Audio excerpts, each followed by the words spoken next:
Meta ads get a bad rep in B2B. For some reason, we just think that Facebook is full of junk and you can't really reach B2B buyers on Facebook.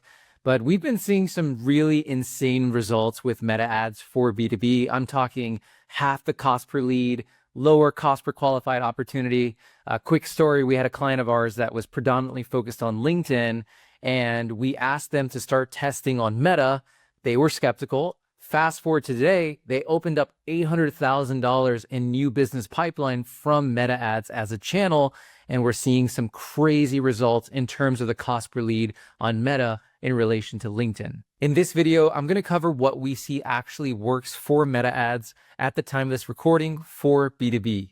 And if you're new to the channel, I'm Silvio Perez. I'm the founder of AdConversion. We teach 8,000 plus B2B marketers how to master ads and manage over $3 million a month in ad spend for top B2B SaaS brands. So everything we talk about today is going to be from our experience in our ad agency running Meta ads for B2B. Let's kick off with the first thing. The first thing we're seeing work for Meta ads when it comes to B2B is lookalikes and building lookalikes off of your CRM data. The real secret to making Meta ads work for B2B is good quality data. And we're going to touch on this even further in our next point. But the first one is just building a lookalike off your CRM data. And your CRM data is a wealth of information for you to build audiences off of it. And Meta is really powerful. I want to say one of the most powerful platforms in terms of figuring out who is your ideal audience and then helping you get in front of them. So what I can do is here, I can upload my CRM data into Meta ads, and then I can build a 1% to 2% lookalike off of it. I highly recommend if you're just getting started with this, start with a 1% lookalike, confirm audience quality, and then scale to a 2% over time. And the other thing too is you want to get really intentional with the sources that you build your lookalikes off of. Good quality data in equals better results. Bad data, worse results. It's pretty straightforward. So when you're building your initial list, I recommend that you focus on building a list of existing customers. Depending on the size of the list, you could even segment it further based on win rates and industries. And really what you want to do is you want to feed the absolute cream of the crop, the best that you possibly can, into Meta. Let Meta find more people like it off of a 1% lookalike. One quick other thing I want to mention here is Meta does not do the best in terms of matching business email addresses. And I know that's where we struggle as B2B, is because we're predominantly focused on work emails. So just know that even if you have only business email addresses, it doesn't mean that you won't get any matches. Of course, your match rate's not going to be as high as like on a platform like LinkedIn, but upload whatever data you have, whether it's just business emails, work emails, or personal emails, whatever you can, whatever you have, upload it here and see what the match rate looks like, and then see if you can leverage it in your campaign. Okay, the second thing that we're seeing work for Meta ads for B2B is building audiences using third-party data sources. This really ties into this whole thing of the way you make Meta work is good, high-quality data to feed into the Meta ads algorithm so that they can find more people like what you care about. Assuming you don't have the possibility of good quality CRM data and you want to tap into other high-value data sources, there are two data providers that we're seeing good results with when it comes to Meta. By the way, I am not affiliated with them. I'm not sponsored by them. It's just from our experience, so I want to shout them out. The first one here is SayPrimer. We're seeing good results with SayPrimer for Meta ads audiences. And using SayPrimer, you can build custom audiences using their different criteria from firmographics to technographics to basically just build advanced audiences so that you can use their targeting options. They'll build a custom list. They'll source those contacts for you, upload into Meta, and then you could build a 1% lookalike off of that, or you could just target the list directly depending on the size. The second provider that I actually used to work at in a past life, so definitely have to give them a shout out, is metadata.io. So with metadata, they have a product specifically called Meta Match. So if you use these Meta Match audiences, this is similar to SayPrimer, they're a competitor, and it's the same functionality where you can build firmographic audiences, technographic audiences, all kinds of different types of audiences where basically it allows you, think LinkedIn-like targeting, but for Facebook ads. So whether you use SayPrimer or metadata, point here is you're using third-party audiences to build LinkedIn-like audiences for targeting on a platform like Meta Ads. This is also extremely valuable when you're focusing on account-based marketing and you want to extend your account-based strategy outside of LinkedIn. That's where these tools become even more powerful. The third thing we're seeing work for Meta Ads B2B is creative concept iterations. Creative strategy is something that Meta really needs for success. Even if you're doing B2C Meta Ads, everything comes down to the creative. It's one of the biggest variables that you have, especially as Meta evolves. It's targeting to become even more broad over time and more AI driven. So your creative is really the thing that's going to allow you to really move the needle in terms of attracting the right audience, in addition to that, driving performance. And I just want to take a second and talk about creative strategy. And if you guys want more tutorials on creative strategy, let me know in the comments below. But there's really 3 core points to having good, solid creative. Number 1 is your messaging. Number 2 is the design. And then the third is the analysis. So really the 3 things, the 3 questions you should be asking yourself here is, does the design support the message? So many times we see the concepts that people are testing just doesn't make sense. The design does not support the message. Is the design clear, legible, and attention grabbing? Like, you really want to make sure that you're optimizing for the placement. That's a big problem we see with Meta Ads as well, is people are using 10 by 10 placements, like 1080 by 1080, and they're sticking it in a 9 by 16 story placement. The story placement doesn't look very good. It doesn't perform. So you want to make sure when you're doing creative concept iterations, you're taking in mind the placement that you're trying to optimize for. In addition to that is, does the copy drive action? I really want to emphasize the word urgency and motivation. Folks don't put enough attention and effort on creating motivation and urgency through their ads. And one of the biggest cheat codes is, the more specific you can narrow in on a specific problem, the more urgency you will create by a proxy of that, and the more motivation you will have as well.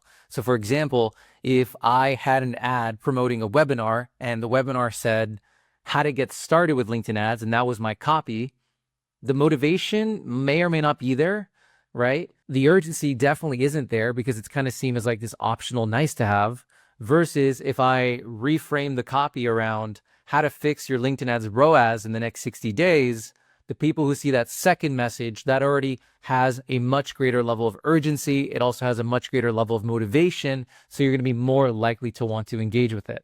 And I really want to stress the impact of creative concept iterations and creative concept testing. In B2B, we often just get commonplace and, just lazy, to be honest. And we just test micro changes in our ads versus testing completely different look, feels, and concepts. So for example, a before and after versus a meme versus a product illustration, talking random, not micro different optimizations in terms of blue versus green. I'm talking dramatically different creative concepts. That is what we're seeing actually move the needle for Meta. Just wanted to take a quick second and say, if you're loving this video, you will absolutely love our free courses here at AdConversion.com. Sign up and you can get access to our Reddit ads courses, Google ads courses, LinkedIn ads courses, and more. They're all 100% free, seriously free. If you don't believe us, you could even check out our wall of love, look at all our reviews. Our goal is to build the #1 place to learn B2B advertising. So if that's something you're interested in, come check us out at AdConversion.com, and let's get back to the video. Okay, the fourth thing we're seeing work for Meta Ads for B2B is using custom lead forms. Lead forms out-convert landing pages consistently across the board when it comes to B2B. However, I will put one disclaimer here. If you can get landing pages to convert, they will drive higher quality. However, if you're having landing page issues, you need to improve your landing pages. Definitely don't just rely on lead forms. If you guys want a video on landing pages, let me know. But lead forms with custom qualification, we are seeing work really well. So for context, when you create a lead form here in Meta, you have some options of how you can actually set up your lead form. So for context, like I can go ahead and choose my form type. So I can choose more volume. I can choose higher intent. In addition to this, what I can do is I can go ahead and add in custom questions. I can also add in work email. So let me just show you this here. So you can see I can do contact fields, work information, work email. So asking for the work email and requiring validation is a really good step just to make sure that you're getting good quality leads from Meta. In addition to this, you can add additional custom questions to pre-qualify the traffic. So for example, for us in our agency, one of the questions we might ask is, what is your current monthly ad budget? I can go ahead and add that in here as a custom field and get that information. So for example, I'll just do a multiple choice custom field, and I have the how much is your current monthly ad budget? And from here, now I can list out different options. So I could say, between 0 and maybe I'll just say $0. Not even, that's kind of useless. I'd be like $10,000, 10,000 50 to 100, et cetera, et cetera. So I can add in these custom questions, and now it becomes something that the user can experience and opt through to kind of help add some friction into the lead form, because the trap that we find with Facebook and lead forms specifically for B2B is we're not validating work emails. And then in addition to that, we are not adding friction into the form process, where it's as simple as like you just put an email and that's it. And it's too easy. Like we want to add in some level of friction into the process so we can kind of combat what we call social amnesia. Social amnesia is like, have you ever had that experience where people fill out your lead form, then you speak with them, and then they're like, oh, I don't remember giving you my information. I don't know where you found about me from, right? Like this social amnesia, like where their brain just shuts off and they forget how they actually gave you information in the first place. Well, to combat that, you add friction into your form conversion process. So if you're using lead forms, try using custom lead forms, work email validation, plus additional custom fields if you really want to ramp up the friction in the process. And this will help improve the lead quality that you're getting from Meta Ads. Okay, the fifth thing that we're seeing work for Meta Ads B2B is broad targeting. And I know this one is controversial, so let me explain some nuances and some context, because this definitely is not for everyone. But what we are finding works for Meta is continually optimizing their algorithm to get better at finding the people that you care about. So now with Advantage Plus placements, now with expanded audiences, and then moving more and more towards having Meta be in the driver's seat in terms of figuring out who your audience is, this kind of ties into this narrative of broad targeting. So when it comes to broad targeting, I highly recommend that you can give this a shot if you meet the following conditions. Number one, you are not interested in account-based marketing, because if you're interested in account-based marketing, broad targeting is not for you, because you're only interested in going after specific companies. If you're trying to do ABM, you have to stick to your first-party data, or you have to source third-party data using the tools that we talked about. So that's that. If you have a large total addressable market, I'm talking about you're going after small business or lower mid-market, maybe even like middle mid-market, depending on how you define that, but you're going after small to middle-sized companies, then broad targeting could make a lot of sense for you, because you have a massive total addressable market, and Meta could do a really good job at trying to find the people that you're going after.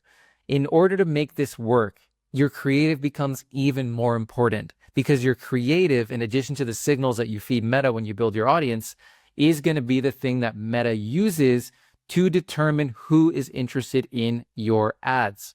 So the people that are engaging with your ads, they're responding with your ads, these are all signs of validation to Meta's algorithm to say, hey, let me serve my ads more to these types of individuals and less to those. So if you're doing broad targeting, you want to make sure that you are explicitly calling out who the ad is for and who it's not for.